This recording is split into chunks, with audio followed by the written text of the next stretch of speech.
Calendar లో మరో page వెళ్లిపోతుంది. June నెల చివరికి వచ్చేసాం. 1వ తారీఖు వచ్చేస్తోంది. ప్రతి నెల మారిన వెంటనే మన జీతాలు రాబడులు మారినా మారకపోయినా జీవితాలను మార్చే, జేబులకు చిల్లులు పెట్టే మార్పులు మాత్రం తప్పనిసరిగా వస్తాయి. గ్యాస్ సిలిండర్ దగ్గర నుంచి ఏటీఎం వరకు, పాన్ కార్డ్ నుంచి రైలు ప్రయాణాల వరకు ప్రభుత్వ ఆధీనంలో ఉండే ప్రతి అంశంలోనూ ఏదో ఒక మార్పు వస్తుంది. సాధారణంగా అది మన పర్సు మీద భారం వేసేది అయి ఉంటుంది. ఎక్కడన్నా ఒకసారి కాస్త ఊరట దొరకచ్చు, కానీ ఎక్కువ శాతం మనకి మంట పుట్టించే అంశాలే ఉంటాయి. అందులో డౌట్ అక్కర్లేదు.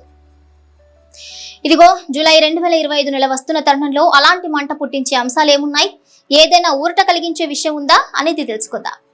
వచ్చే నెలలో ప్రభుత్వ విధానాల్లో మార్పులు ఇప్పుడే తెలుసుకోవటం ద్వారా ఆ నెల బడ్జెట్ సిద్ధం చేసుకోవచ్చు. అలానే మార్పులకు సిద్ధం కావచ్చు. ఇప్పుడు ఆ మార్పులు ఏంటో చూద్దాం. ప్రతి నెల ఖచ్చితంగా మారేది గ్యాస్ సిలిండర్ ధర. నెల ప్రారంభమవుతూనే సిలిండర్ ధరలో మార్పులు వస్తుంటాయి. 1వ తేదీనే ఈ మార్పులు ప్రకటిస్తారు. అయితే సాధారణంగా ప్రతి నెల ఇంటి సిలిండర్ ధరలో మార్పు రాదు, కానీ కమర్షియల్ సిలిండర్ ధర మాత్రం మారుతుంది.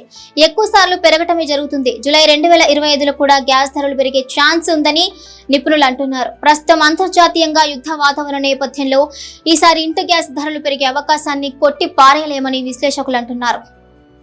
ఇక కొత్తగా పాన్ కార్డ్ తీసుకోవాలంటే జూలై 1 నుంచి ఆధార్ కార్డ్ తప్పనిసరి. ఇంతకు ముందు పాన్ కార్డ్ తీసుకోవాలంటే ఒక అప్లికేషన్, పుట్టిన తేదీ, రుజువు, నివాస ధృవీకరణ ఉంటే సరిపోయేది.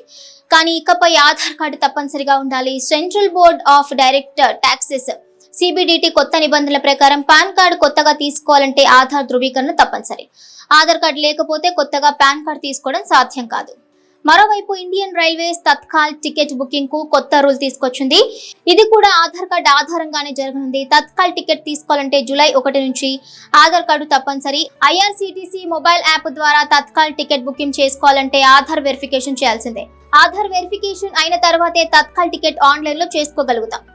మీరు క్రెడిట్ కార్డు వాడుతున్నారా? అయితే జాగ్రత్త. జూలై 1 నుంచి HDFC బ్యాంకు క్రెడిట్ కార్డు వినియోగదారుల కోసం కొన్ని కొత్త ఛార్జీలను విధిస్తోంది. ఈ బ్యాంకు ప్రారంభించింది అంటే మిగిలిన బ్యాంకులు కూడా ఈ రూట్ లోనే వెళ్తాయి కదా.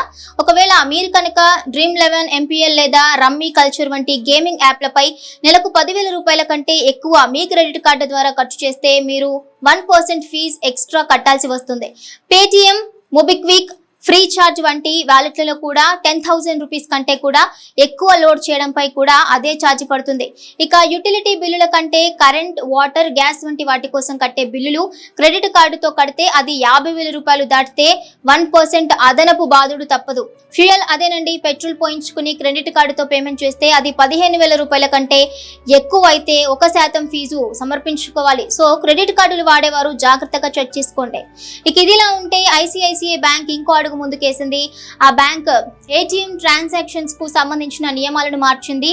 ఇప్పుడు ICICI కస్టమర్లు ఏదైనా ఇతర బ్యాంకు ATM నుండి నెలలో 3 సార్ల కంటే ఎక్కువ డబ్బును తీసుకుంటే ప్రతి అడిషనల్ ట్రాన్సాక్షన్ కు 23 రూపాయలు ఛార్జీ వేస్తుంది. డబ్బు తీసుకోకుండా ATM ద్వారా ఏదైనా ఇతర ట్రాన్సాక్షన్స్ చేస్తే, ఉదాహరణకు బ్యాలెన్స్ చెక్ లేదా పాస్వర్డ్ మార్చడం వంటివి చేస్తే కనుక ప్రతి ట్రాన్సాక్షన్ కు 8.5 రూపాయలు ఛార్జ్ వసూలు చేస్తుంది. సో ATM ఉపయోగించడం కూడా మీ జేబును ఖాళీ చేస్తుందన్నమాట. అదండి విషయం. కొత్త నెల వస్తోంది అంటేనే మధ్యతరగతి వారికే కాదు అందరికీ అమ్మో 1వ తారీఖు అనిపిస్తుంది.